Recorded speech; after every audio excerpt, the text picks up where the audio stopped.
Hi friends, ఆధార్కి సంబంధించినటువంటి supervisor కొలువులు అయితే ఖాళీగా ఏర్పడ్డాయి. దేశవ్యాప్తంగా 282 సూపర్వైజర్ పోస్టుల భర్తీకి, ఆపరేటర్ పోస్టుల భర్తీకి నోటిఫికేషన్ అనేది రిలీజ్ అయింది. తెలంగాణలో మొత్తం 11 ఉన్నాయి.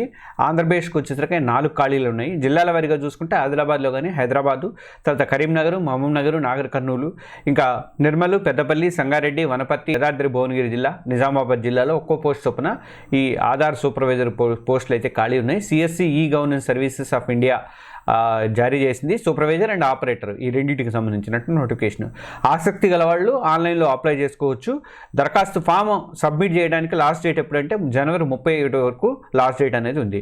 అయితే దీనికి ఎలిజిబిలిటీ ఏంటంటే 12th అంటే ఇంటర్మీడియట్ మాత్రం పాస్ అయితే చాలు, లేదంటే 10వ తరగతి చదివి ఐటీఐ చేసిన వాళ్ళు కూడా ఎలిజిబుల్ అవుతారు, లేదంటే 10వ తరగతి చేసి పాలిటెక్నికల్ డిప్లొమా చేసిన వాళ్ళు కూడా అర్హులైతే అవుతారు. అయితే అప్లై చేసేటువంటి అభ్యర్థులు ఆధార్ సేవలు అందించడానికి UIDAI ద్వారా అధికృత పరీక్ష లేదా ధృవీకరణ సంస్థ జారీ చేసినటువంటి ఆధార్ ఆపరేటర్ సూపర్వైజర్ సర్టిఫికేట్ అయితే ఉండాలట. బేసిక్ కంప్యూటర్ పరిజ్ఞానం అయితే కంపల్సరీగా కలిగి ఉండాలట. ఇది ఆన్లైన్ ద్వారా అప్లై అయితే చేసుకోవాలి. దానికి సంబంధించిన లింక్ అనేది నేను వీడియో డిస్క్రిప్షన్లో పెడతాను.